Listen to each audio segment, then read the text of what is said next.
What is up, everybody, and welcome back to another episode of the Run It Up Podcast. I'm your host, Najee Adams. You know, I got my guy with me today, fresh cut, Jalal Sandy. Yes, sir. How you doing? Literally fresh out the shop, bro. Chilling, man. Got a concert this weekend. Going to see Kendrick and SZA, two goats. Should be a good one. It's a stadium tour. Never been to a stadium tour, so that should be cool. It's in Yeah, Charlotte? we chilling. Yeah, it's at Bank of America. That's the Panther shit? Mm-hmm. Yeah. They in Atlanta right now. I was gonna go to that one, but because it was two shows. But I was like, oh, he coming to Charlotte. They usually don't come to Charlotte on the weekend, bro. They come Wednesday, Thursday, Tuesday. The pass by before you throw your party in Atlanta. Yeah, I feel that. Me and Chris thought about going to the New York joint, but I'm just not. Nope, not I. If we went, it would have been because she wanted to go, but she wasn't really pressed about it. So I was like, all right, we good. Yeah, she just saw SZA a couple years ago. Yeah, she saw SZA for her other tour, whatever the last tour she did. That's SOS shit. Yeah, so she saw her for that, but yeah. So today, this is the first time I've recorded in the daytime, and I don't know how long. It's currently like 2 p.m. So this is not normal, but we here. Guess we're 20. Well, I'm like 12 hours removed from the Lakers season being ended, so vibes are low. Jamal's like what 48 hours. 48 hours, but I'm chilling, bro. Season being ended. I'm chilling. But yeah, today we'll talk NFL draft takeaways because that was a week ago today. Yeah, that was a week ago today. Mm-hmm. And we'll talk about our NBA playoff takeaways up to date. So yeah, shouldn't be too crazy, shouldn't be too long, but I hope you guys enjoy. Make sure you subscribe to Run It Up Podcast everywhere that podcasts are found, on YouTube, Twitter, TikTok. Everything will be in the description down below. You can find me on Twitter at @NajeeAdams_, Jalal JSandy45. The other guys will be in the description too. And yeah, I hope you guys enjoy this episode. Before we get into everything, you got to go through song of the week. This is the first time I've added a new song to my library in like a little while, so I'll go first. I don't even know how I came upon figuring out what the song was. I think it was TikTok. I think I had seen I think there's a Meek Mill feature version of this song coming out.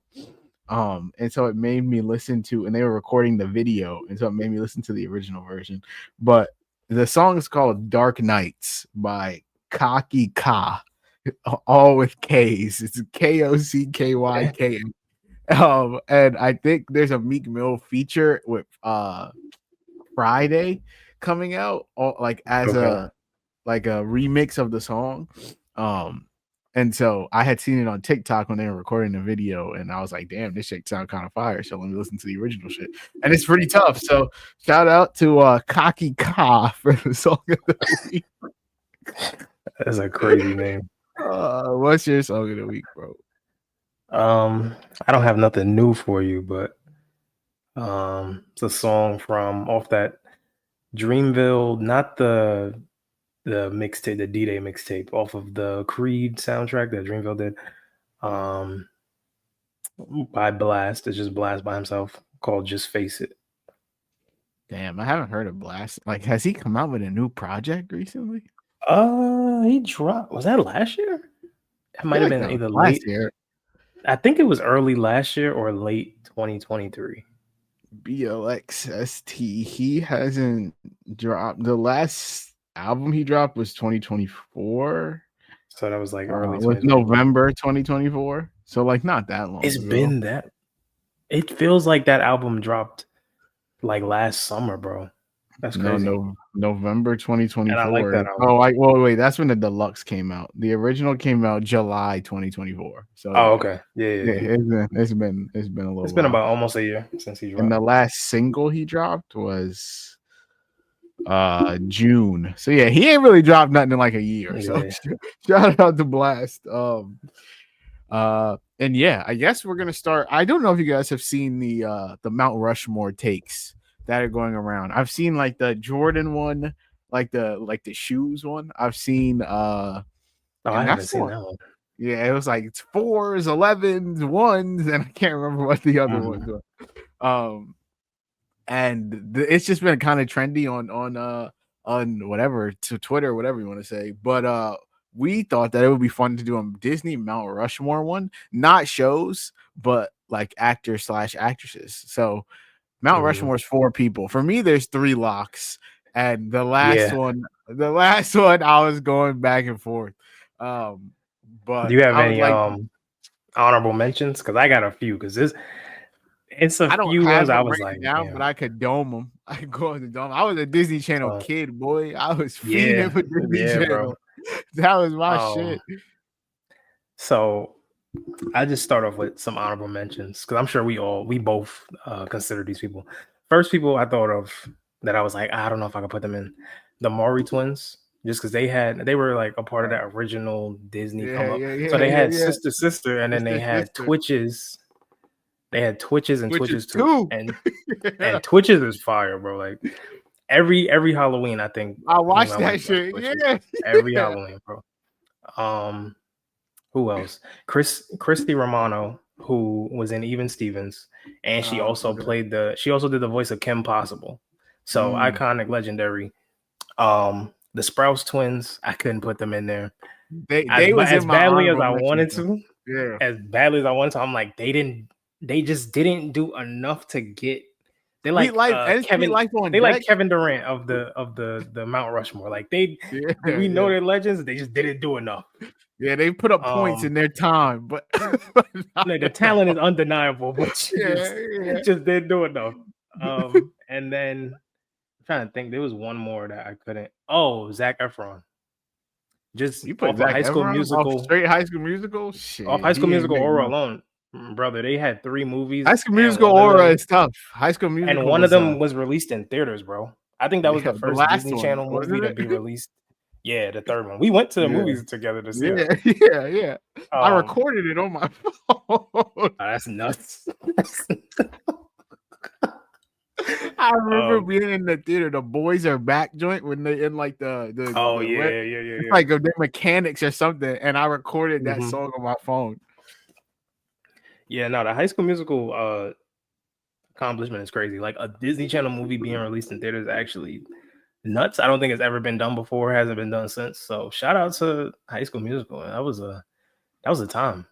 It was a phenomenon, bro. It was a cultural phenomenon. Yeah, we were locked in.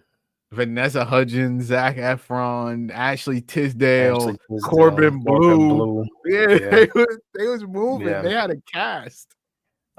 So like you said, I have three people that I think are locks. And then my 4th person is somebody I thought was a sleeper. I felt like this person doesn't get enough appreciation for what they've done. So, but I feel like their resume backs it up. So the 3 locks for me. Number one and 2 are no, I'm not debating this. We're not having any type of discussion.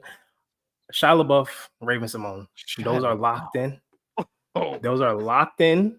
And I'm not one of my locks. So for me, it wasn't about like who's the biggest like star on Disney. Shia LaBeouf was the first Disney star. Like he had Even Stevens, which he got a daytime Emmy for, which I didn't know. Just found that out. And then Holes came out. Disney shows getting Emmys is crazy. Disney show getting daytime Emmys crazy, bro. And then Holes comes out. Holes is probably one of the best Disney Channel movies ever released. We still quote the movie to this day. I was tired of his grandpa. That's Halloween. Too damn bad. This last Halloween, I was a Holes person. Who you Zero? I mean, yeah, technically, because he's the only black person, but yeah, like I guess I was Zero. But I didn't have many options. And then after like all the Disney stuff, after Holes, he was in Disturbia, which I don't even remember watching that movie, but whatever. He was in another movie with Keanu Reeves. Like he was the movie star. And then this before the Transformers. And once Transformers hits, his career pretty much takes off. Are we counting shit? Do we just counting straight career? I thought we was counting career on Disney. Oh no. Like the people like becoming a star, like just a star in general. Oh, then I gotta take my 4th is not debatable. All right, cool. Oh, okay.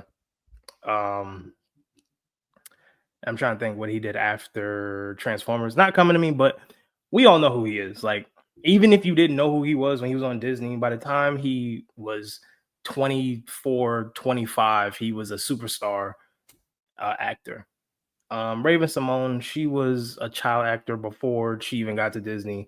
She was on the Cosby Show as a child. Then she comes to Disney, and honestly, she's like the Michael Jordan of Disney Channel. Let's be honest. She really is. She the GOAT. There was no show before she got there like that, and since she's left, there has not been a show since. It's the only show on Disney. Well, the first show on Disney to be like predominantly black, like have a predominantly black cast. I think Ant Farm kind of had that, and whatever the show that Zendaya did, Shake It Up. No, the other one, the Casey Undercover. Yeah. Like Raven was one of a kind. I was locked in, boy. No, yeah, bro. That was probably the last one I watched. But she didn't fall off, but she was in a few movies, few shows here and there. We can say she fell off. We can say they wanted, but I think people wanted her to make music. Oh, also I forgot Cheetah Girls. She was also Cheetah Girls. Mm-hmm. Yeah, like the resume is, and again, Cheetah Girls is another one where like their movies blew up. Like they had 3 movies. I think she was only in 2, but regardless, she still counts as a Cheetah Girl.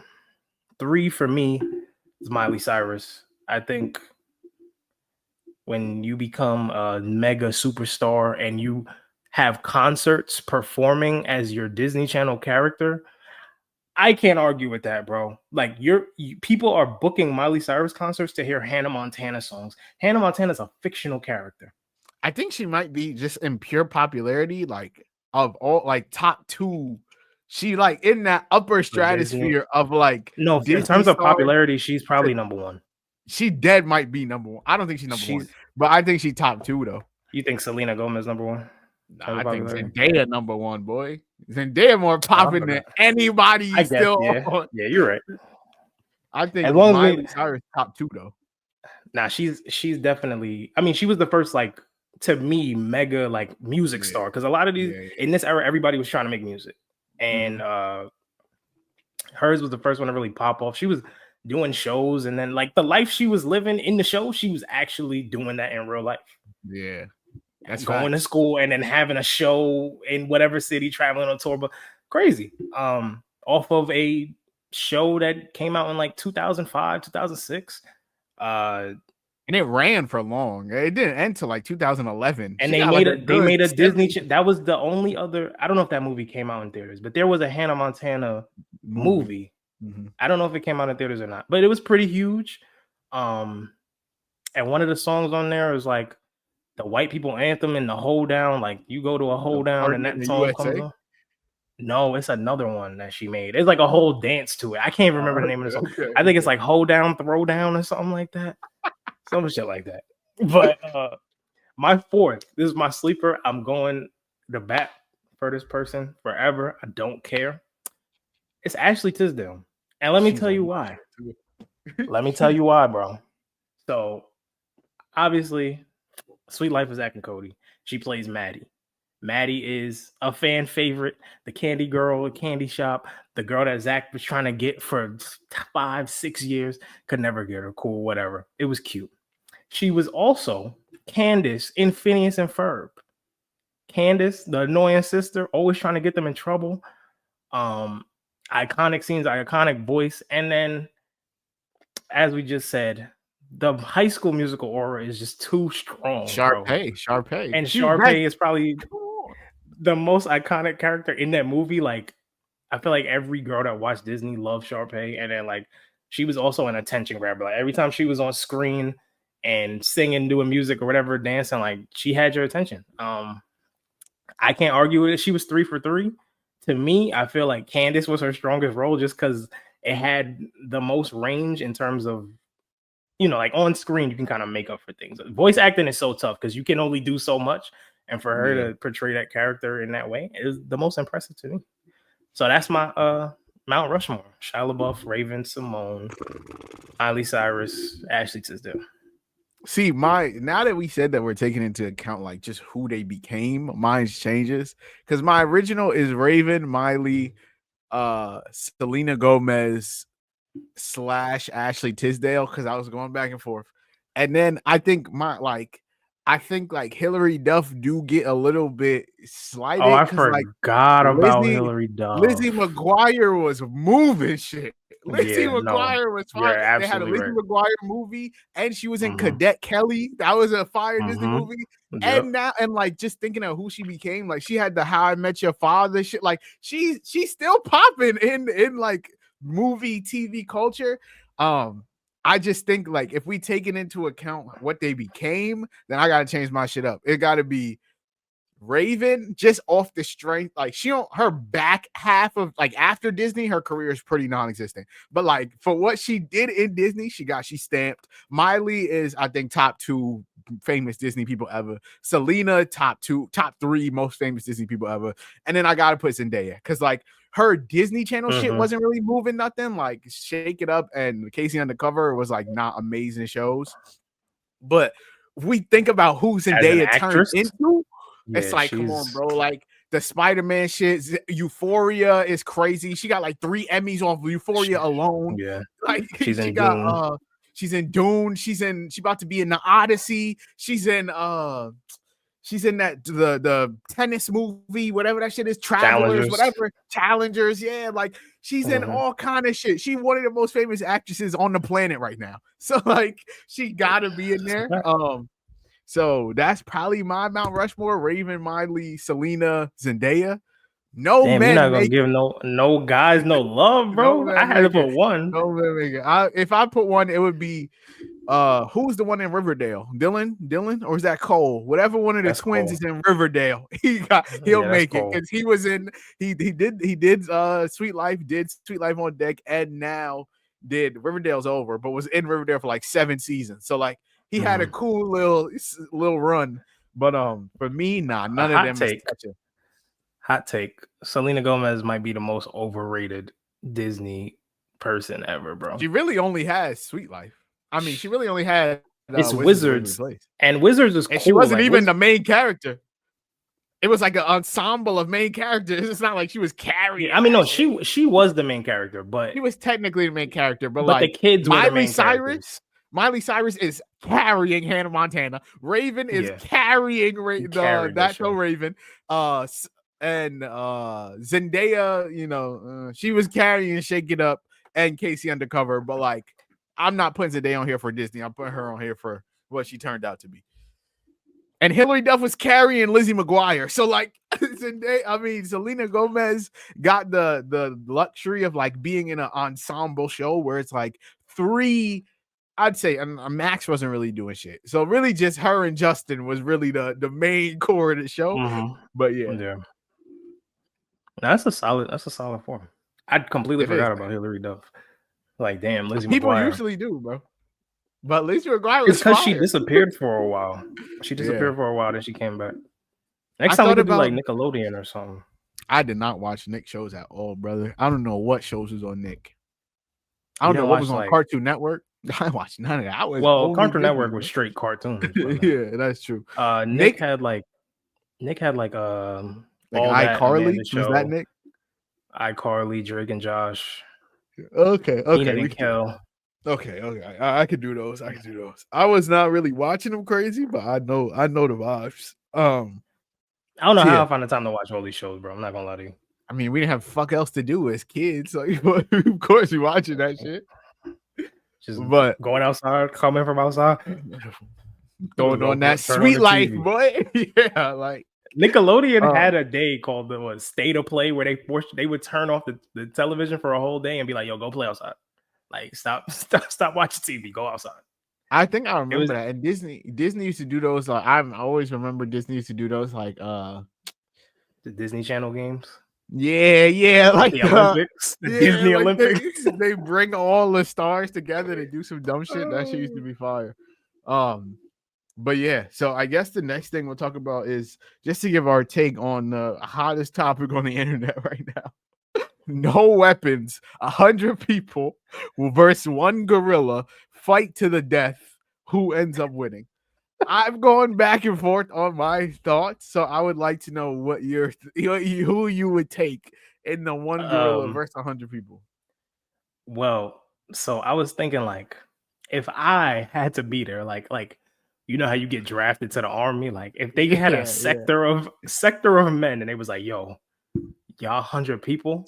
If I'm there, we're like we don't have, but they like, yo, we don't have anybody else. Like y'all are our last hope. And obviously I'm gonna be looking around and be like, me? But the people I need to be there to have some confidence like instilled in me, I'm gonna need like Aaron Donald. I'm gonna need like Ray Lewis, Mike Tyson. I need some dogs. And I'm gonna need somebody tall. I'm not sure if he's gonna be willing to sacrifice himself, but we need a distraction. So I'll say throw Yao Ming out there just because the gorilla gotta be looking at something while he gets cracked in the back of the skull. Nah, you're not wrong with Shaq. You know why? Because I feel like if I pick Shaq gonna think he could do it himself, and he's gonna be number one out of the 100. And he's gonna be the guy. Because here's the problem: the first person to die is gonna set the precedent for everybody else behind him. So, like, if you sitting there and you're like you're in row 10, you're like number 80, and you see number 1 get his limbs ripped off, and it's Shaq, bro. At that point, 25 to not even 50 to 60 of the dude standing next to you gone out of there. Not even there's every backbone you thought you had is done. It's over with. Like everybody's standing strong. They like, yo, ain't no gorilla gonna take me. Like as long as we work together. Nah, bro. You see a man's intestines, it's a wrap. Like everything that you thought wasn't possible, you just saw happen in front of your eyes. The man you just saw back down some of the greatest players in NBA history. We hold these men to crazy statues. Just got ripped apart and is gone. Yeah. No, bro. Have you seen on TikTok? It's like when a man number 70 lands an uppercut and the gorilla gets dazed. And the comments are like, he's weak, push him. That shit be having me dead, bro. But the reason why, realistically, this would never work is not, I've seen people be like, oh, the gorilla is like too strong, this and that. Very true. Like the force behind a gorilla blow is insane. Might smash your whole face in. But let's be honest. You know some niggas. I know some niggas. Yeah. Niggas don't follow instructions. Yeah. Nobody. We could sit there for 30 minutes. Like they'd be like, yo, he'll be here in 45 minutes. We could plan something for 30 minutes. Be like, yo, you go over here. You go over there. I'm gonna be the distraction. I'm gonna sacrifice myself. Then you come behind him. Wow. Nope. Somebody's gonna be like, you know what? I think I could do it. He's the role player that took the corner shot when he was just supposed to swing it to the star. Decided to take a swing. Now the whole plan is messed up.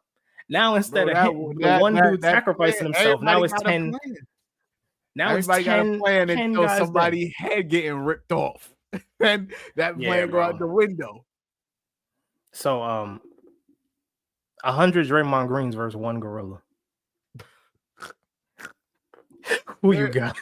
I'm taking 100. My thing is, bro, like I think like there's so many things that need to be taken into account. Like if you're saying no weapons, cool. I'm taking like we could take that out. I think obviously with weapons, the 100 men, people, whatever, 100. They always say 100 men cook the gorilla in 2 shots. Cool. Take the weapons out. If we saying we get to, as the human race, get to hand pick our 100 men, then I think we win because we're like, cool. We got John Jones, like we taking real. Yeah. And I think, hey, we could pick anybody, dead or alive. Yeah. Like if we get to pick and choose, cool. But if the thing is 100 random men. If it's 100 regular guys, we're cooked. Maybe not even regular. You could have a 6'8", a 5'2", just 100 random men. We are cooked. Like I'm sorry. By regular, I mean like non-athlete, like extraordinary talent, ability type of guy. Like you're an everyday man. You don't have you don't make crazy amount of money doing something that nobody else could do. We all work 9 to 5s. We all work 5 days a week. We just got picked out of the lottery to come fight this gorilla. But I'm saying even if it's 100 random and you could it may be 4 athletes, like it don't matter. 100 random people, 100 random men. I don't think it's taking the gorilla. I don't, because like the reason that we are smarter than them is because we understand the danger that this is. Like if like though the first 20 people are getting people are like, oh yeah, you go and you hold down their arms and you hold down, bro. Hold down their arm. I saw someone on TikTok that was like, you hold down, you get your best people to hold down their arms, and then you put their weight on them. Bro, no one is doing that. If you're putting 100 men in a room with a gorilla and saying, yo, get him, bro, the gorilla is swinging. Like, we're not getting his arms like these. Like, it's over. It's done. Like, and plus, someone's gonna see the nigga they was just talking to. Yo, bro, we finna fuck this gorilla up. His head gonna be rolling on the floor. Mm-hmm. You think that same nigga gonna be like, it's my turn? No, he's getting scared. Yeah, imagine like that's what I'm saying. Like, so beforehand, all the confidence is gonna be there. First of all, the first dude to die, that story is gonna be talked about for generations. It's gonna be in history books. They're gonna light up campfires at the end of your hike. You're gonna sit the children down and be like, listen, this is why we don't fight gorillas. And his name is gonna be plastered in every enshrinement hall of fame ever, every black museum, the first black man that died by a gorilla, and 99 niggas was there to witness. Bro, you gotta be realistic, bro. Like, I, as a human man, know I'm shook if I'm tagged. Yeah, no. Like, everybody wants to be like, now I'm gonna beat the shit out that gorilla. No, you're not. That's not. Delusion. Like, that's delusion, bro. Like, if a pit bull was running at you, you would be shook. So if a gorilla is running at you, you're going to shit your drawers. Like, come on, let's not sit here and act like I'm gonna shoot it with the gorilla. No, you're not. Like, come on. Yo, if I'm in the front lines, bro, my pants are soiled immediately. Like everybody want to be big dog. Like, no, bro, come on. I've seen the ones where it'd be like after man 50 goes down and I turn on my men and team up with the gorilla. You see the one where it's like when I'm number 100 and it's like the nigga just starts walking like a gorilla. Some of the memes, bro, are hilarious. But bottom line, I'm taking the gorilla, bro. I'm taking the gorilla. I just don't think 100 people. I just don't think 100 people is cool enough. If we get weapons, I'm taking us. If we get to handpick, if we had spears, if we had spears at least, I'd be like, oh yeah, we cool. But if we get weapons, 100 dogs, like, okay, cool. But not every 100 we put there gonna be not every 100 we. If it's random, not every person in there gonna be a dog. Like, people gonna be scared. Like, so it's really 50 versus the gorilla, because 50 not even, bro. Like, not even, bro. It's really like, to be honest, like, do you know how insane you have to be to say, yeah, I could really, like, to not bluff and triple down on it? Like, you gonna tell your boys, like, yeah, I'm gonna be there. Then you tell everybody that you fighting with, yeah, and then to face it, bro. That's like 10 people. Bro, I want to take 100 men to a zoo with the glass in front of them and let the gorilla run at them and see if they don't flinch or react or get shook. Now, remove the glass. What do we think is going to happen? Like, come on. Like, everyone's sitting here like, nah, I'm beating. No, put you at a zoo in front of the gorilla joint and he start charging you. You're going to be like, oh, shit. Now take the fucking glass away and let's see what happens. Come on, bro. Stop it. Honestly, bro, how many bodies that gorilla already got? He done seen somebody that looked just like you last week try to do the same thing. You ain't nothing to him. Other gorillas. He fights gorillas, bro. Like, bro, what? Like, come on, man. Bro. And so I'm taking a gorilla. Maybe that's naive. I don't know. Maybe I don't got enough faith in the human race. It's not, bro. But it's not, bro. Just science, physics, common sense tells you that humans just don't have a chance, bro. Like, if I had a pet gorilla, yeah, let's go get him. Yeah, but nah, bro. Me and 99 of people that's just like me? No, nah. But the discourse on the internet has been hilarious. People have been pretty creative with their memes. I would, if we could handpick people, I would say we have a better chance. But honestly, still, bro, like to the gorilla, there's no difference between me and Shaq, me and Mike Tyson, me and LeBron James. It's just, you're a human man. Yeah. There's no if we can handpick 100, I'm taking us. But if it's just straight random, I'm taking a gorilla. Nah, I have no faith in the human race, bro. Somebody's gonna do some dumb shit, bro. When have you ever seen a herd of men do everything correctly and come out? Every movie you've seen, if you've watched any war movie, any fighting movie, when there's a group of guys, somebody always tries to be either the unheralded hero, like nobody told you to do that, or somebody wasn't paying attention, didn't follow instructions, ruins the whole plan. For me, it's not even about, it's about mentality. Like for me, if I'm picking 100 people I know are not afraid of this gorilla and truly genuinely believe they could beat that fucking gorilla, then I think we could win. It's not that I don't think we could damage the gorilla. I think if the gorilla not walking out of 100 people unscathed, like he's gonna be damaged. I just think that when it comes down to like, once we get through the first 30 people ripped in half, them other 70 gonna be like, damn, I'm fucked. But if we get 100 people that really believe it and we can handpick niggas we know is crazy, then I think we can win.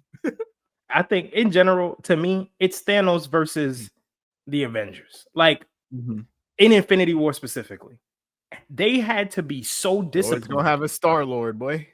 I'm saying somebody's gonna be the Star-Lord. Somebody's gonna get overly emotional. Like you might have killed somebody's brother. Like the gorilla might have killed somebody's brother.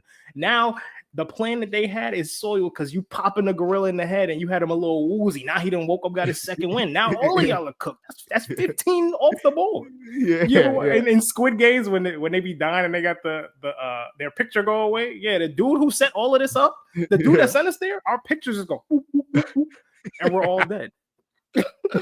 I would love to see somebody realistically do it. I don't know how you do that without just broadcasting murder, but it would be crazy. But I would like to see what would happen. And so yeah, 30 minutes in, we're diving into our first sports conversation. Shout out. We're gonna talk the NFL draft and any takeaways that we had from it. For me, I guess I'll just start by saying I think the Seahawks cooked. I am obviously a Seahawks fan, and like I used to worry about John Schneider and Pete Carroll just taking random no-name people that we've never heard of. I didn't like the Malik McDowell pick when we took him in 2017, 2018, who ended up never really playing for us because he got in an ATV accident. And like I think ever since then, John Schneider changed the like way that he drafts people, and it just comes down to like athleticism and character. Like we're not to even like that's why we didn't take Jalen Carter, because he may or may not have killed someone, but like it ended up working out for the Eagles. But we weren't taking that chance, and I don't blame it because I think that's the year we took Devon Witherspoon, so I'm cool with it. Overall, I love our draft. It's been one of the, like every outlet I've seen is giving us a good grade. We got Gray Zabel, which I mocked to us in our mock. I'm happy with that. One of the most athletic guys in the draft at the at offensive line. He's probably going to fill right in that left guard for us. Nick Emanwari, one of the literally out of all of the safeties to ever test athletically, he graded number 1 of all time. So like I'm happy to when y'all made that pick. I texted you like I love that pick, bro. That was a great pick. I'm happy to take the upside. I had him in our mock. I had him going before Malachi Starks. Who went to the Ravens? Yes, Malachi Starks. Yeah. I had him going in the first round in front of Malachi Starks. Yeah, I felt like he was better than, well, not better, but I feel like his ceiling might be a little higher. But now that Starks on the Ravens, I don't know, bro. That's a perfect fit. I like the fit for the Ravens. I think the Ravens had a good draft too. I think with Emanwari, like I think he's a little bit more raw. Like Mike McDonald already said, like he's not playing deep safety to start. Like we're having him as like a nickel or like playing it like a box safety until we trust that he's not giving up burners downfield. And so, but I like the pick. Elijah Arroyo, the tight end. I'm cool with the pick. Loved the Jalen Milroe at 92. I've been telling you, I believe that John Schneider likes Jalen Milroe, and he liked him some Jalen Milroe. So I'm happy with it. Obviously, I think he has the highest upside of any quarterback in the draft. If it turns out that he's never good and we wasted the 92nd overall pick, I can live with it. If it turns out that he's Jalen Hurts, then we got the fucking seal of the draft. Riley Mills, love the pick from Notre Dame. Had he not gotten hurt, I think he would have went higher. Torrey Horton, love the pick from Colorado State. Had he not gotten hurt, I think he would have went higher.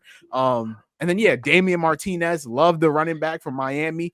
I think we're stacked at running back right now. So, like, if we traded Ken Walker or Zach Charbonnet, I wouldn't be shocked. But I like the depth. And, yeah, bro, I love our draft. So I'm happy with the Seahawks draft. I think that this year we're not contenders. But, like, this is the kind of draft that in a year from now, we look back and be like, all right, this is what elevated them to another level. So, yeah, what do you think about the Packers draft? I liked it. I was shocked that we took a wide receiver first round. Literally hasn't been done. Has not been done since I've been a fan of the team.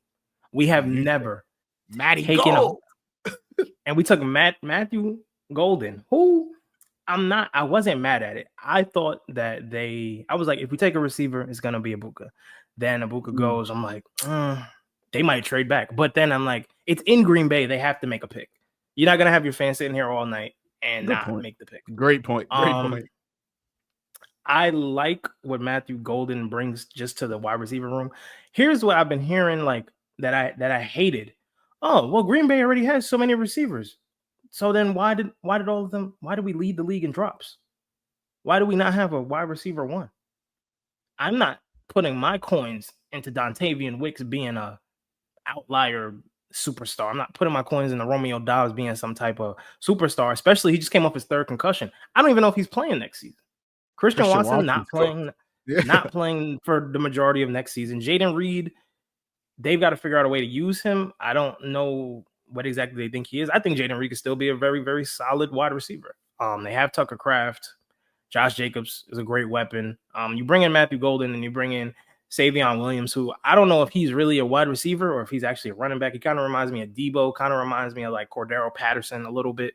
He's kind of just like a utility offensive player. He runs with a lot of power and just one of those violent runners that make everything look really good. And then Anthony Belton out of NC State, absolute mammoth of a man, 6'6", 336 pounds. And I watched his tape. He's an absolute dog. He just runs over people. He looks like he enjoys making defensive linemen hurt. After that, I was a little iffy on Baron Sorrell. I mean, he played on Texas. Texas had a great defense. Thought it might have been a little bit of a reach. Fine. Colin Oliver, I didn't watch much of Oklahoma State, so I'm not really big on him. Warren Brinson out of Georgia, he's solid. And then, 7th round picks are really dart throws. I didn't really care who we picked at those positions. But to me, like, I think they made a statement. Their first 3 picks in the first 3 rounds were all offensive players. And I think you make a statement to Jordan Love saying you're trying to build around him. You're at least making an effort to build around him and not trying to continue to do what has not worked in the past. Pick a defensive player. He turns out to not be what you thought he was. Jair Alexander's still on the team. So maybe we didn't need a first or second round corner. Maybe they figure out a way. They find some type of compromise. Some middle ground to end the tension that has been brewing since really 2023.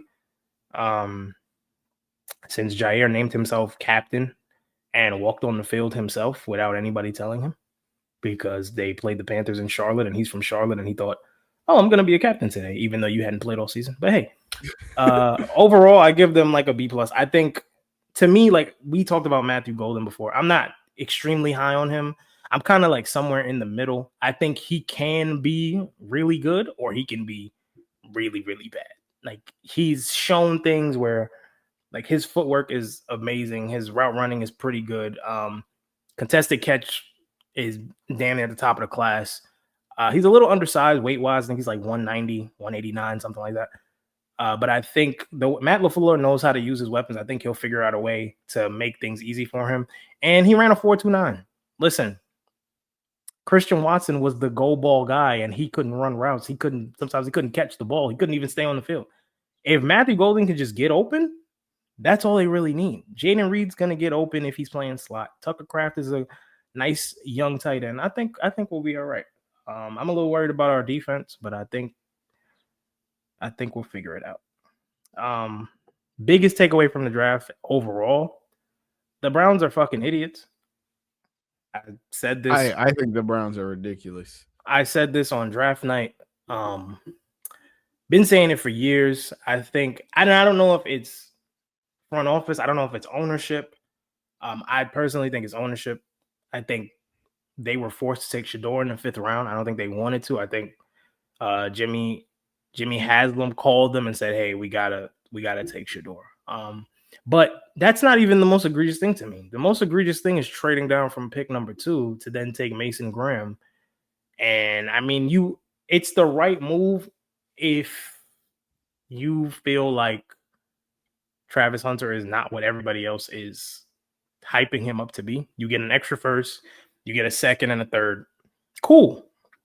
But Travis Hunter is literally, not confirmed, but 95% of people that scout football are telling you, hey, this kid is one of the greatest prospects to ever come into the NFL.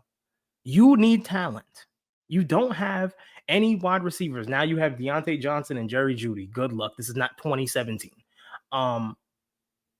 You had the opportunity to take Shedeur in the 3rd round. You take Dylan Gabriel. Weird. And that's when everybody was like, I don't know. Something's going on here. I think the Shedeur thing in general, to me, I just think coaches don't like him, like his personality, the way he goes about his day-to-day. Every time he makes a throw, he finishes legendary. Like, come on, bro. You're not as I think he's not as good as he thinks he is, but I think he's better than where he was taken. I also think where he was taken in the draft humbled him a little bit. Like, I'd listened to his interview after the draft, and he said, like, yeah, I just gotta work hard and now prove myself. And he's never been in that position. You've been coached by your dad your whole life. Everybody's been telling you how great you are. You were projected to be a 1st round, 2nd round pick for the last year and 2 years, really, in Heisman consideration before the preseason started. Colorado retires your jersey for whatever reason. And so this whole time, the last 2 years, really 4 years, because even at Jackson State, he was the star. They've been telling you how great you are, and everybody in the NFL is like, I don't think so, buddy. You might want to sit down and learn a lesson. So hopefully this is good for him, and I hope that they give him a chance. I hope it's not a thing where they don't want to play him because they don't want the theatrics. They don't want what might come with that, and they figure we just play Dylan Gabriel into the ground, and however good he is, even though he's probably Desmond Ridder, we're just gonna die on that hill, and then Shedeur's career is pretty much ruined. Yeah, I think the Browns are done. I mean, I don't know what the Browns have ever done in the history of their franchise to make us think that they are good at talent evaluation. I don't know why would we think that the Browns are a smart franchise when they've literally never done anything to tell that to us. I texted you and said, why have the Browns been ass since Jim Brown retired? I mean, this is not a shocking thing. The Browns have been horrible for years, and it's okay, cool. If you want to say, if you want to add the pick values together and say that they won the trade, cool. No one gives a fuck about that if Travis Hunter's a generational player. Nobody will care. Mm-hmm. No, nobody gives a fuck that you won the pick value. Plays both sides like he wants to, then you given up maybe the most valuable pick in NFL non-quarterback pick in NFL history. No, nobody will care about that. That you won the pick value fucking trade. No one cares. And the thing is, okay, you got Mason Graham. Okay, great. You got a D tackle. Great, cool. You got the Jags first next year. Who's to say the Jags don't win the fucking division? It's the Texans. Are we sure the Texans are the best team in the division? Are we sure that the Colts? The Colts, the Titans should be ass again. But the Jaguars, there's a realm where the Jags are better than the Colts and the Texans, and they win the division. And you traded Travis Hunter for the 5th pick and the 22nd pick. And it's like, oh, great. When Travis Hunter goes on to be a generational guy, the thing is also like your franchise has nothing to hang its hat on. Nobody cares about the Cleveland Browns outside of Cleveland. There's nothing to sell fans on. You know what would have sold fans? Shedeur and Travis. You ended up with Shedeur anyway because you lucked into it. Great. You decided to take Dylan Gabriel, who no one cares about. Shedeur's gonna fucking make the team. There's 5 quarterbacks on your roster. You can't cut Deshaun Watson. You traded a 5th for Kenny Pickett. He might get cut. You're not gonna cut Dylan Gabriel because you drafted him in the 3rd. Joe Flacco you signed, and you have Shedeur. Shedeur leads the NFL in fucking rookie jersey sales. He's the only reason people will watch the Browns next year. He's not getting cut. He's gonna make the team. He's the only thing that's keeping you relevant right now. So like he's probably gonna start sometime this year. So like I'd say he's gonna start by week 10. Like maybe sooner than that. Like I'm being generous, but realistically, like he's probably starting by November, mid-October, November. You can try, and people want to make it sound like he's just random 5th round pick. 5th round picks don't make the team all the time. He's not the average 5th round pick. He's not. 5th round picks aren't leading the NFL in rookie jersey sales. Like people care. He's also about not a 5th round talent. Like he was taking the 5th round. He's a first round, second round talent. Tyler Show's not a better quarterback. He's not a better football player than Shedeur Sanders. Jackson Dart is not a better football player. I think Jackson Dart's debatable. I can see how if Shedeur tanked his draft process and Jackson Dart was big old white boy, good arm, like I see how you could be like, cool, I'll take Jackson Dart. I don't see that with Tyler Show. I don't see that with Dylan Gabriel. I don't see how you can look at that. Even if Shedeur came into that draft process interview and said, fuck you, I don't think how you still don't take him over Dylan Gabriel. I'm sorry, I don't.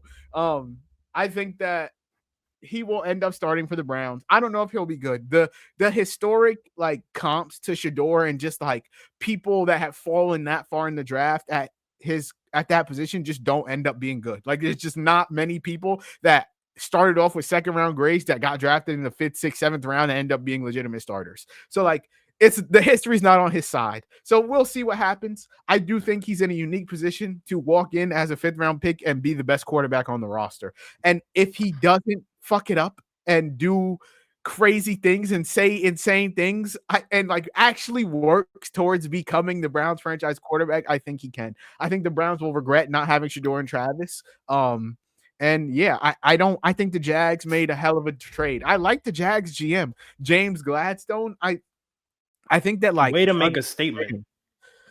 I think he understands the like he takes Travis Hunter, and then I also like the Bayshul 2 pick from Virginia Tech, the running back. He was one of my sleepers. Yeah, you talked about him, and like I think they literally have Liam Cohen, who turned Bucky Irving into this 1,000-yard from scrimmage running back, and he can do the same thing with fucking Bayshul 2. You look at their running back room; it's Tank Bigsby and Travis Etienne, neither of which were drafted by the current regime. So like if Bayshul 2 was their starting running back at the end of the year, I wouldn't be shocked.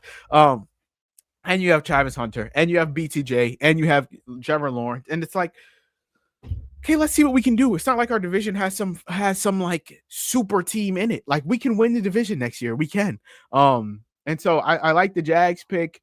I also like the Giants draft. Like I don't think that Brian Dable and Joe Shane are bad. I don't. I think they got a rough like go of it. I think had they not done the Hard Knocks and you didn't hear like, oh, Saquon, and he goes and wins Offensive Player of the Year and Super Bowls and all that shit, I think that ruined their reputation. Like, had they not done that Hard Knocks and Saquon just walked and did the same thing, I don't think people give a fuck that much.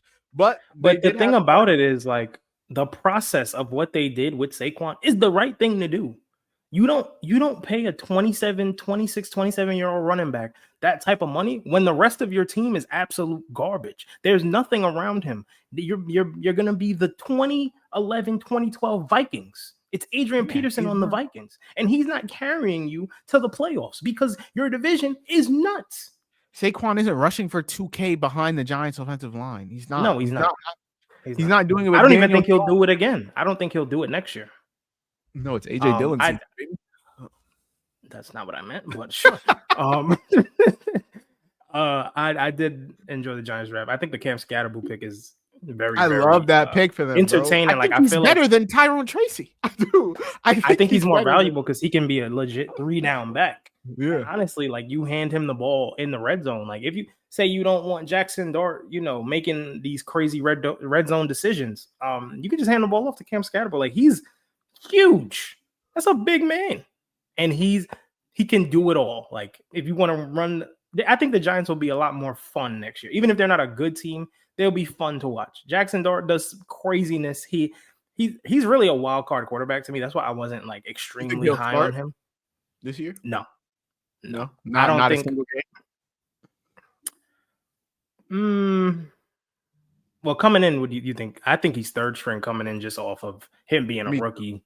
Me too. I think even if Russ went down, Jim. Russ gets the first shot, obviously, and I think they can win games with Russ. Like Russ win you some games, but I feel like if there is some situation Russ gets hurt, he's not a spring chicken. They have to go to Jameis. Now you're like, I don't think Jameis is that much better than Jackson Dart. Like Jameis is not a good quarterback, but because he's a backup and he makes these great plays, he's elevated as this great. He could be a borderline starter.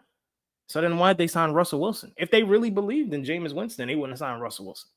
I'm trying to think of other teams that we could discuss. I like the Bears. I think the Bears' entire offseason, and like obviously you're a Packers fan, so you're a little bit biased, but I think the Bears' entire offseason has been amazing. Like I couldn't have asked, if I'm a Bears fan, I couldn't have asked for a better offseason. You get Caleb, a real offensive line. I think the only thing they're missing is running back, but like DeAndre Swift is serviceable. And apparently they're like bringing in Nick Chubb to work out. So like if they do the Georgia boys, Nick Chubb, if they do end up with Nick Chubb Swift, I think that's more than fine.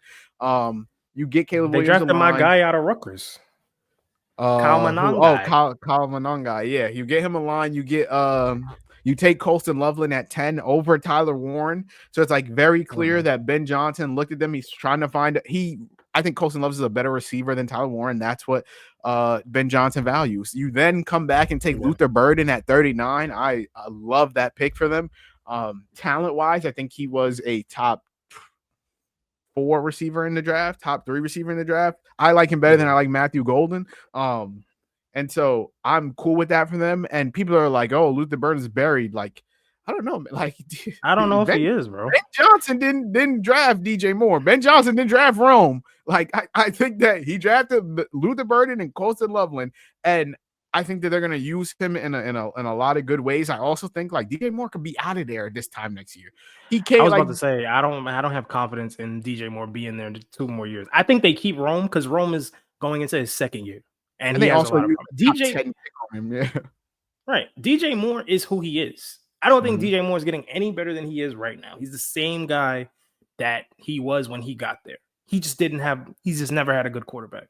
And also, I think he's 5'11". Like he's not. I don't think he's a true alpha to me. He plays bigger than he is, but the only person that's made him look really good is Justin Fields. And to be quite honest with you, like there's been games where I've seen it because we play him twice a year. DJ Moore just disappears. I don't think they believe he's a true alpha receiver. And honestly, coming from the Lions, you're drafting Luther Burden. If they see Luther Burden as their Amon-Ra, GG's. That's what I'm saying. And I think like we talk about, a lot of people are talking about Rome like we know who he is. Like we're not sure that Rome Odunze is this elite NFL wide receiver. We're not. He put up 730 yards last year, and that's cool. But like I don't know that we should be. He's not the reason I'm scared that Luther Burden is not going to be good. Like I'm not. Rome got to show me 1,000-yard season before I'm like, oh my god, he's the alpha in the offense. Like I don't know that. So there's also so many targets to go around, bro. Like it's DJ Moore, Rome Odunze, Luther Burden, Colston Loveland, Cole Kmet, DeAndre Swift's gonna get some targets. There's so many targets to go around. We don't know who the alpha is truly gonna be. It could be Colston Loveland. It's not. I tell you who it's not gonna be. It's not gonna be fucking Cole Kmet.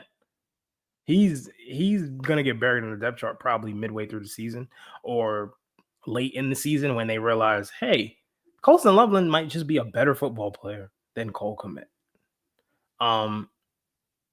Yeah, I think I mean, non-biasedly, the Bears did a great job of bolstering their roster. I think they are a more serious, more competitive team than they were 5 months ago. Yeah, I like the Bears draft. I do. We talked about how the Falcons are useless. We talked about the Bears. I don't love the Jets draft. I wish they would have got. Did we talk about how the Falcons are useless? Because I think they're absolutely dumb for trading their first next year to go get James Pierce. Like, what are we doing? We're trading our first. I like their first pick.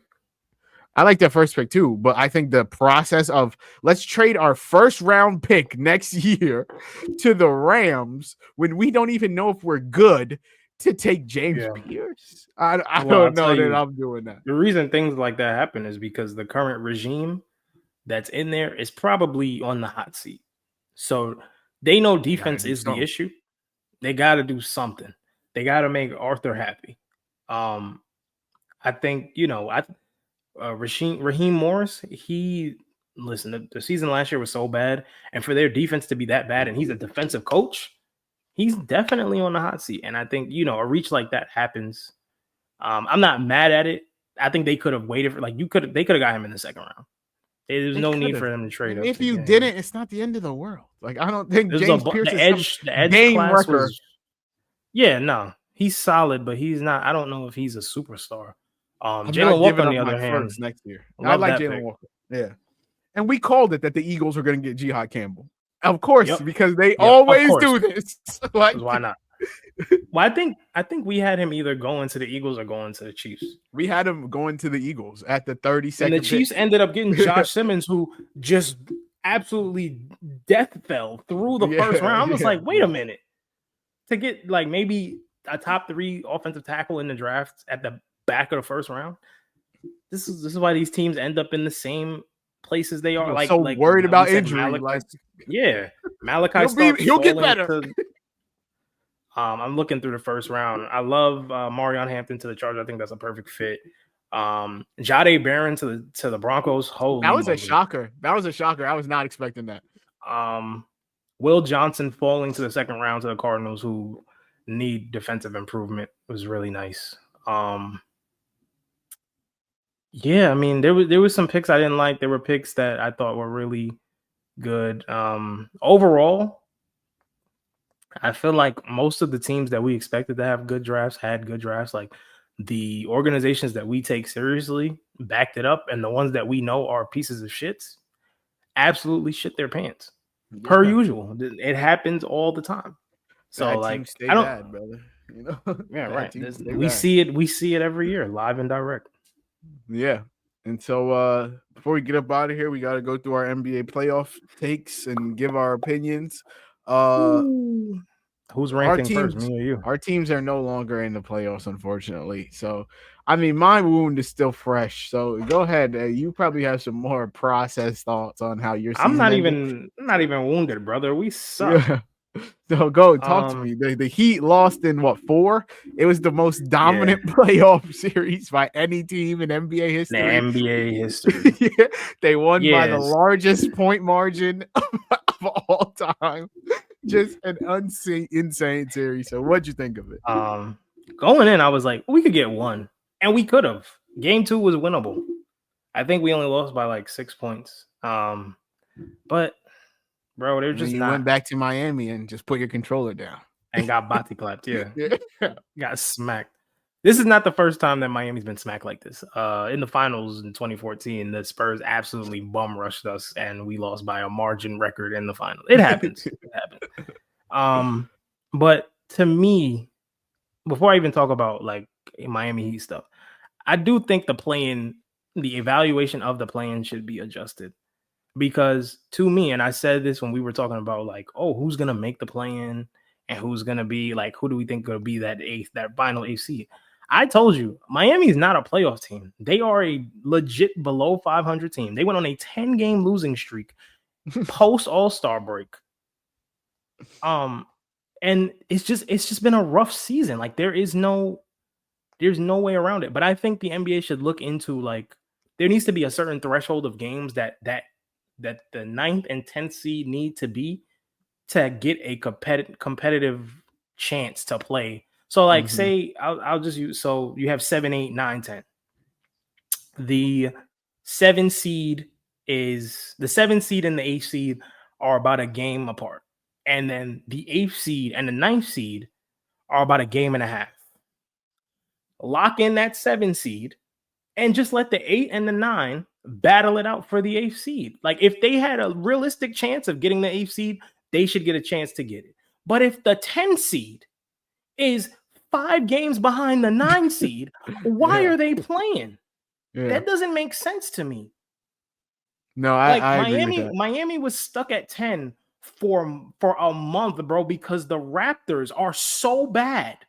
We lost 10 straight games and we dropped from 9 to 10. That's how bad the East is. Like, come on, let's be realistic. So, like, to me, I feel like I don't remember. Oh, so Orlando was 7.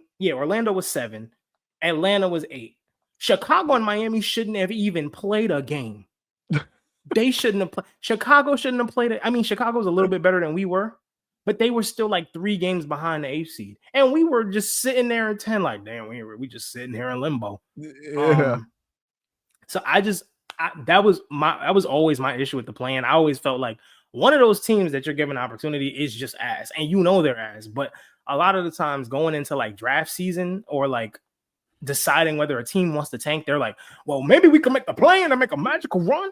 Listen, brother, I'm a fan of the team that make the magical runs. They didn't do nothing great for you. That's why we are where we at right now. We made that magical run. We didn't win the championship. We got to the finals, and now it's like we stuck.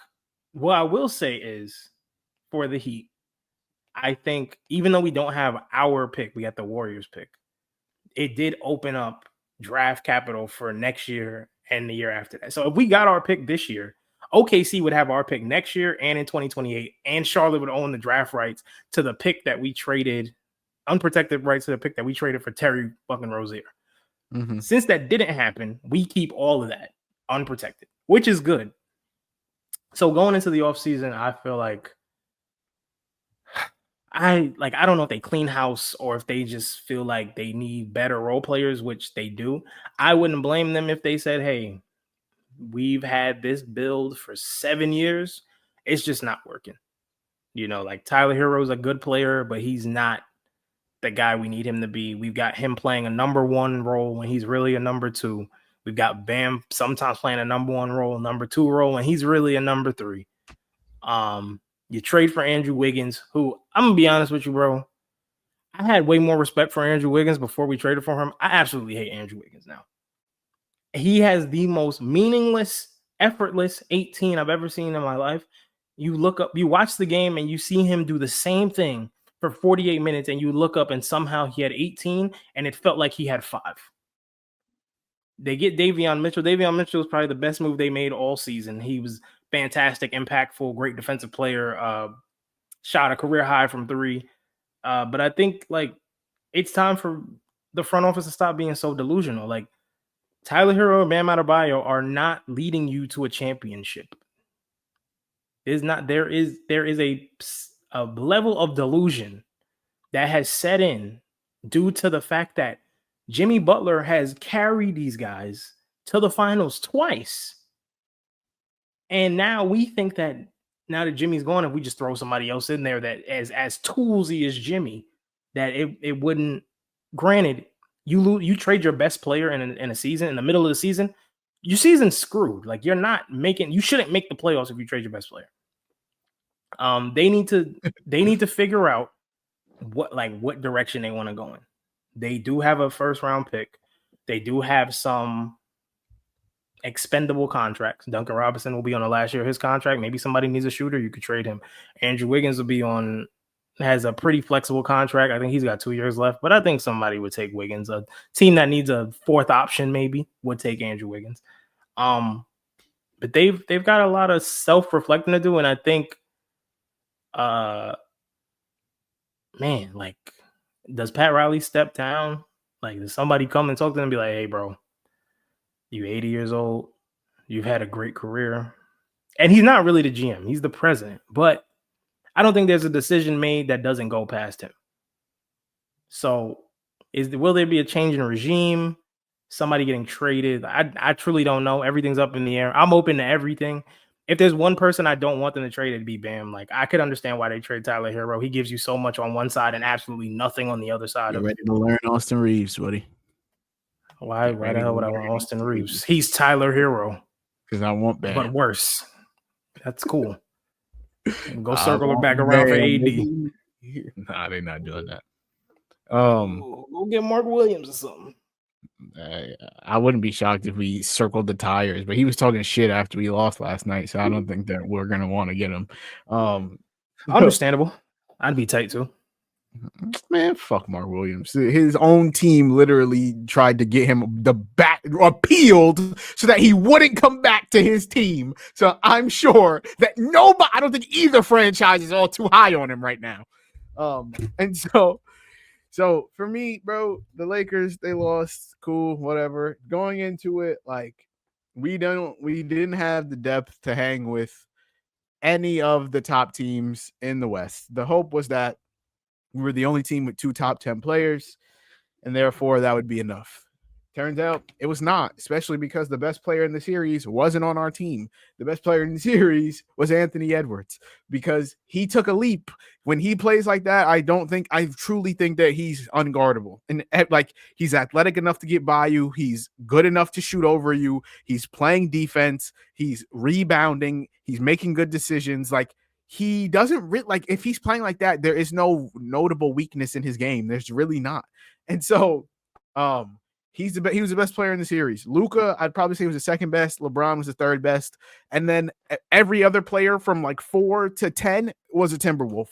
And like that just isn't good enough to win the series. I think that 2 things that I posted on Twitter went semi-viral when I said, hey, if Dalton Connect wasn't going to play and Jackson Hayes is unplayable, then I would have rather kept Mark Williams and his spaghetti knees. And people were telling me, yo, that's a short-term vision. You got to see the future.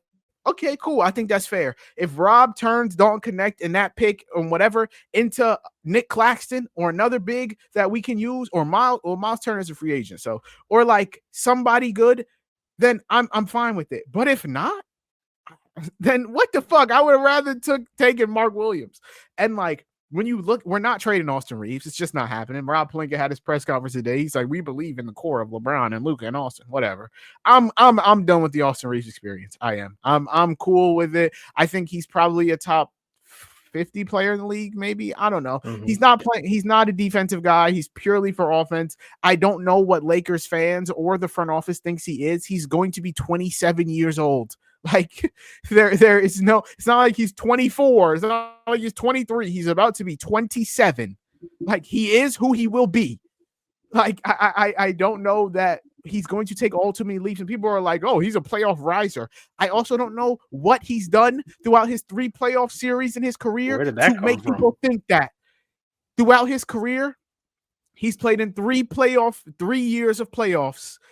He shoots 37% from 3, 45% from the field. In this playoff series, he shot 41% from the field. In the playoff series last year versus the Nuggets, where we got out in 5, he shot 26% from 3. Like, I just don't know why we would think he's a riser. I think he is who he is. And yeah, bro, ultimately, I think I'm cool with JJ Redick. I think we can keep him as the coach. Things need to be changed. The other thing I said that went viral that people were pissed about is that, like, our offense is horrible and that, like, Luka Doncic, like, we just resort to Rudy Gobert isolation basketball. And I said every Lakers possession is legit just Rudy Gobert on an island and ISO. This isn't sustainable. I said that at the end of game 1. The replies, isn't sustainable? Rudy's going to suddenly get quicker on the perimeter. The next reply, welcome to the playoffs. You exploit something until the other team adjusts. Another guy, this guy just started watching playoff basketball today. This buddy first time watching the playoffs. If it isn't broken, why fix it? Okay, so it isn't broken, why fix it? You keep exploiting something. Great. So Rudy Gobert, when guarded by Rudy Gobert this series, 6 for 21. Reeves, 6 for 18. Luka, 7 for 17. Rui, 6 for 16. like when guarding people, we shot 35.8% from the field when Rudy Gobert was guarding our primary ball handler. So was that working? We kept doing that because that was an advantage for us. No, the fuck it wasn't. So I don't know why Lakers fans were telling me, oh, you don't watch basketball. Y'all don't fucking watch basketball because we were not able to exploit that matchup. Like, that was never good for us. Yeah. Well, first of all, shout out to Rudy Gobert, bro. Like, he didn't play a lot in this series, but when he did, I felt like I could feel his impact on the court. And obviously, the legacy game last night, doing things that haven't been done since like Shaquille O'Neal and Moses Malone. Shout out to bro. He's one of the best defensive players of this generation, whether we want to admit that or not. I wanted to ask you, one, how do you feel about JJ Redick maybe crashing out within the last week? Like, I felt like he's been pretty smug about a lot of the stuff that's been going on. Granted, he's a rookie coach, so you got to give him some leeway. And then two, what is your take on how they should handle LeBron? 50-win season as a rookie head coach, I give him his credit. I was skeptical on the JJ Redick thing, but cool. I'm fine to keep JJ Redick and build and do all that. He will get better as he continues to do it. I think not making a single sub in the second half was kind of unhinged, but I also do believe I understand the vision of like the thing is like the Wolves they bring these players off the bench that are like elite at something. And like they bring Naz Reid off the bench. Naz Reid not only has size, but is an elite perimeter shooter. They bring Naw off the bench. He's not elite at something, but like he's also not just a liability on either end. Like he can shoot a wide open three and guard someone. The Lakers don't have anyone that does that off the bench.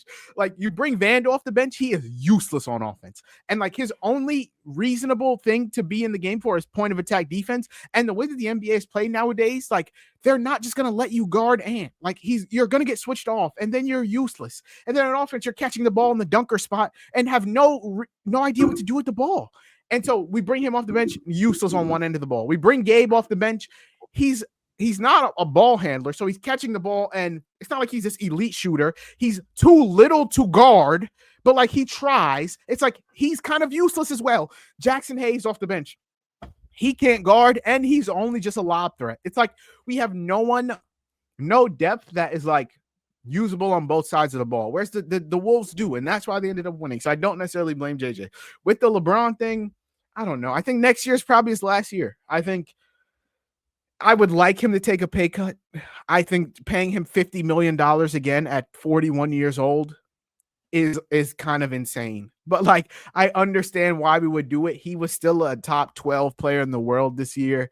He was probably consistently our best player on defense throughout the entire season, which is fucking insane. But like he was, and I would like for him to just realistically be like, hey, I'll take 30. I'll take 35. But it's LeBron, and he's never ever done that. He's never done that, and he's gonna want 50, and we're gonna give him 50, and that's just what it is. So I think that's just how it has to be. I think the Luka, LeBron, Austin offense needs some fucking work. It can't just all be ISO ball. It can't just be take advantage of your matchup, because like Austin Reeves wasn't able to mismatch hunt Mike fucking Conley. Luka was not able to get whatever he wanted on Rudy Gobert. It wasn't. And LeBron just isn't fast enough anymore to take advantages of these mismatches in the way that we would think he should be able to. So like, we need a coach. JJ Redick, you got to build out the offensive playbook, brother. You got to do something for me, because this offense is not sustainable. But overall, I'm cool with JJ, and I want to bring Braun back. Any okay, cool. Any questions for me? You have any questions for me on my? I just don't know what you guys do here. Like, what's next? Like, the East is, I want to say the East is wide open outside of the Celtics and maybe the Cavs, depending on what happens in this playoff run. But like, the Bucks are cooked. The Pacers, the Bucks are cooked. The Pacers are kind of fraudy to me. Granted, they just packed the Bucks, but like I don't think that's said ultimate. The Knicks are not that good. The Pistons, the Pistons are on the rise, but like they need a lot of help. So like the East is relatively open outside of the Celtics. So like, where do you guys go from here? Well, we're the state of the roster right now. This is what happens when you decide to run it back like 2-3 straight years.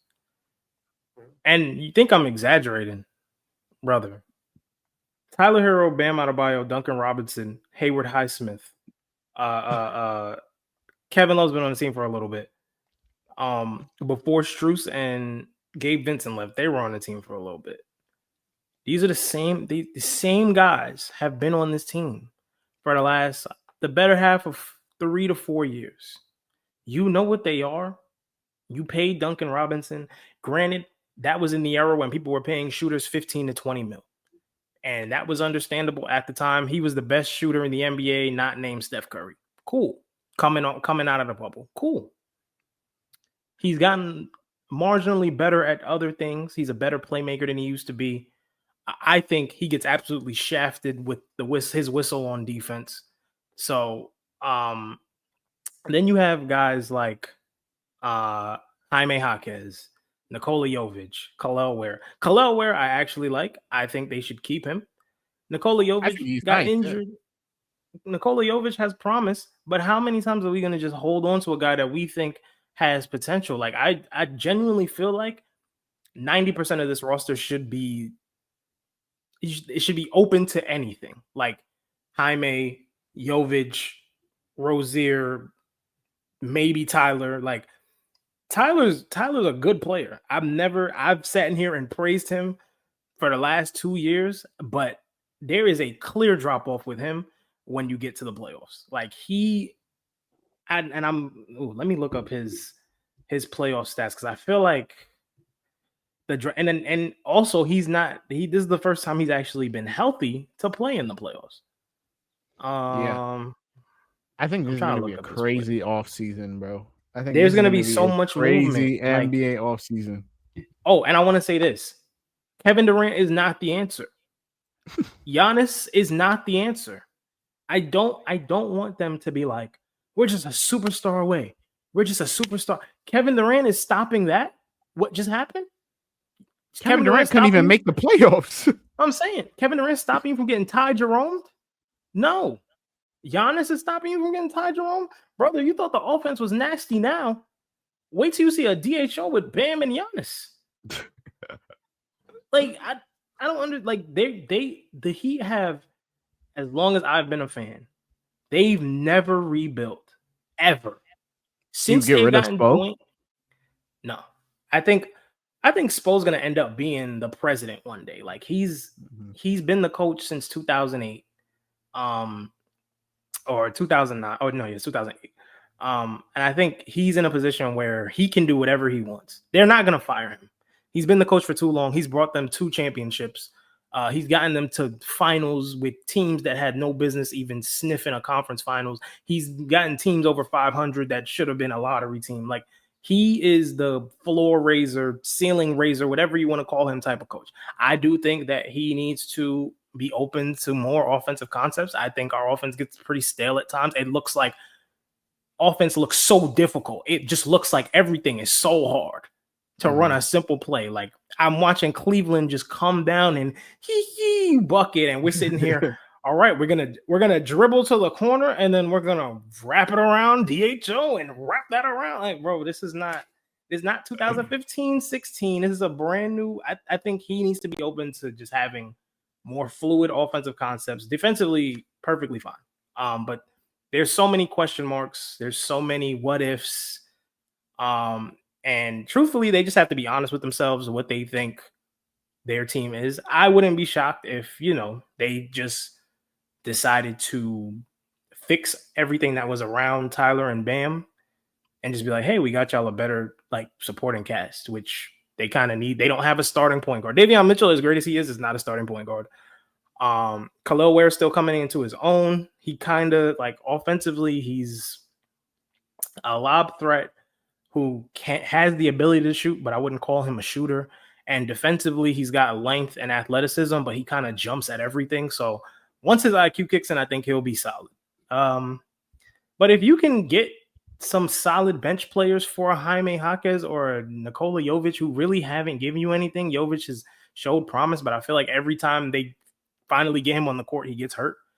Why not do it? You know what you've seen what works, you've seen what hasn't worked. So why sit here and continue to just pray and hope to God that something will change when for the last 2 years, 3 years has been the same thing?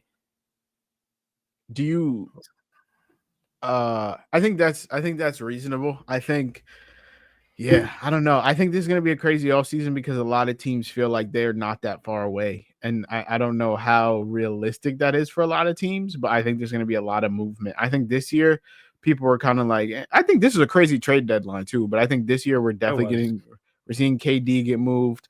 I don't. This season to me it felt like every team was like, hey, let's try this. Hey, this might work. Like we have a legit chance. Like, look at the Rockets. The Rockets were just like, okay, we have a few vets. We got a lot of young guys. We got a great coach. Let's just see what happens.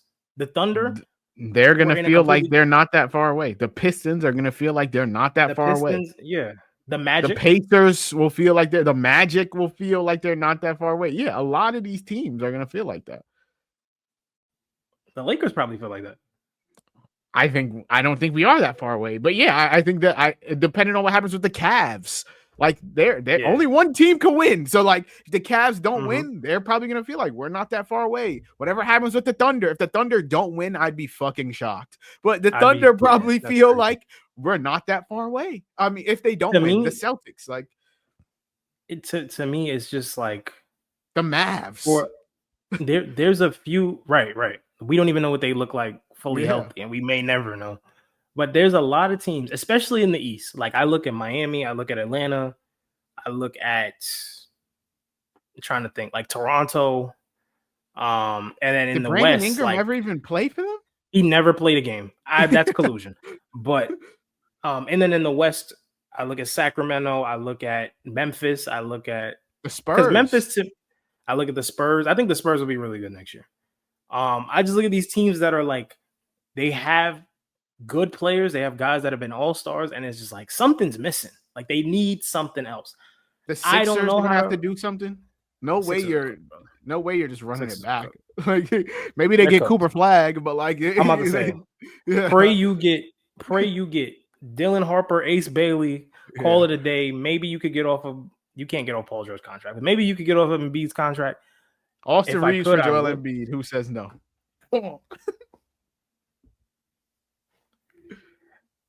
Do you think the Lakers would be? I think here's my take on the Lakers is like, I think there's a world where they sit back and they go, I don't think we need LeBron anymore. Like in terms of like what he's getting paid, not what he does on the court, what he's getting paid in comparison to also having Luka right next to him. Like him and Luka get paid almost the same amount of money. They do basically the same Luka thing. This summer. That's the other thing. What if Luka's like, listen, LeBron's about to retire. I don't see another star coming here. I'm not signing that extension. Y'all got to bring somebody over. We are fucked.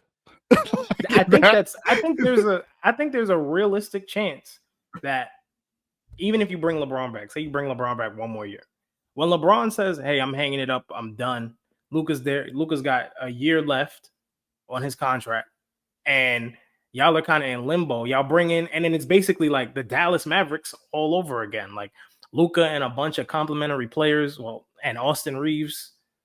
Summer of 2027, brother. That's the move. I thought it was 20. No. I'm saying that's what we're angling for. Because guess who's a free agent? Summer of 2027. That big white. No. That big white in Denver. Guess who's Mans? Mans with Luka. Come on, come to LA and win one, baby. Come to LA, win one. Summer of 2027 is walk. I'm sure all these guys won't end up hitting unrestricted because they'll sign their extensions. But like Steph's a free agent, AD's a free agent, Giannis, Dame, Jimmy Butler, Jokic, Towns, PG, Donovan Mitchell, Luka, Trae Young, Brandon Ingram, like Shea. All of these guys are free agents. So a lot of those guys are getting super maxes. Yeah, like Shea's getting a super max. Market. Yeah. He's winning MVP, might win the chip, probably winning finals MVP. He's had a great year. Yeah. And what's crazy is like they're chilling right now. Shea didn't even play crazy well in first round. He had two bad games and he had two great games. Like it's not even like they're like they have no assets. They could go trade for Giannis. They can get Giannis if they wanted to. They could get Giannis. Like if they're like, yeah, we'll give up Dub. I don't think they would, but like, or we'll give up Chet, like, or whoever, Lou Dort and Kason Wallace and 4 firsts. Like, they can make a competitive offer for Giannis. For anybody. Yeah. They could go get Luka. They could go get Jokic. If Jokic's like, hey, I'm out. Like, they can do whatever. Last thing before we go, because I know we running close on time. I think the NBA like landscape of how you win is definitely has changed. Like, it's official. There is no more, hey, we got the best player in the series. Shit, we got the 2 best players in the series. We should win, no problem. Yeah, that doesn't work anymore because the talent in the NBA is so much more balanced out than it used to be. Even 10 years ago, I think, like, even if let's say the Lakers didn't make the Luka trade, maybe they win this series. Possibly. I think they have a better chance of winning this series because you just have more size. But who's to say they like beat the Warriors or something? Or like if you pick the Warriors to beat what happens if the Rockets come back and beat the Warriors? Just because you look at both rosters, the Rockets are the deeper team. The Warriors just have legacy game, baby. Steph Curry and it would be the discourse would be diabolical. If Steph blew another 3-1 lead, it would be absolutely insane. But I'm just looking at different teams. I look at the Bucks. The Bucks essentially traded away their depth to get Dame. They traded away their whole championship team is gone, besides Bobby Portis and Brook Lopez. And Brook Lopez is about to be a free agent. He's about to be 40 years old. I think teams are so used to just quick jump into we could get a big 3. That big 3 shit don't work no more. Look at Phoenix. Look at Philly. Yeah. It doesn't work. The Nets didn't work. It's not like teams have to be more committed to a rebuild or just making smart moves. The Spurs getting De'Aaron Fox, great move. That's how you like fast track your way into being a good young team. And De'Aaron Fox is what, 26, 27? Or I went like Celtics. Like they're not trading for these big stars. They homegrown Jason, homegrown Jalen, traded for Kristaps and traded for Drew Holiday and fleeced the team that they traded for, and Derek White. They traded for Derek White too. Yeah, but like those are those are role player pieces. Whereas like you look at the Thunder, they traded for Shea, but like really they built Shea. You know, like I don't consider him homegrown, but like. He wasn't a star when they got him. In that trade, the most valuable assets in the trade were the picks. Like when that trade was made, they were like, "Oh, they got this solid young guard in Shea, and they got a bunch of picks." Yeah. Nobody really like cared who Shea was at the time. And so they got him. They drafted Chet. They drafted Dub. They drafted Kason Wallace. They traded for Alex Caruso. They signed Isaiah Hartenstein. Like you build through the draft at this point, bro. You do. Like I think that you build through. You find your stars through the draft, and you fill the rest out through trades and free agency.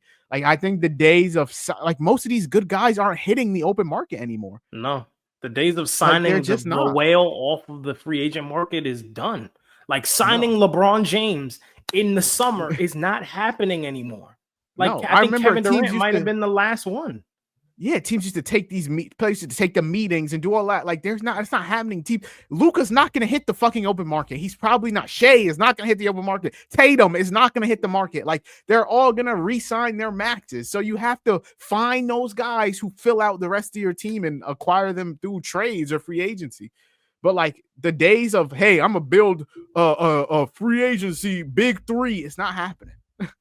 Yeah, no, it's not 2010 anymore. And I think, truthfully, Miami's still stuck in that mode. Like I was just thinking about Miami might still be stuck in that. We can build a big 3 through free agency, and Bam has so many friends around the league, and he just relationship. He's friends with Donovan Mitchell. He's friends with De'Aaron Fox. That friendship ain't worth them giving up $200-300 million. It's not. It's not what I'm saying, bro. But, so yeah.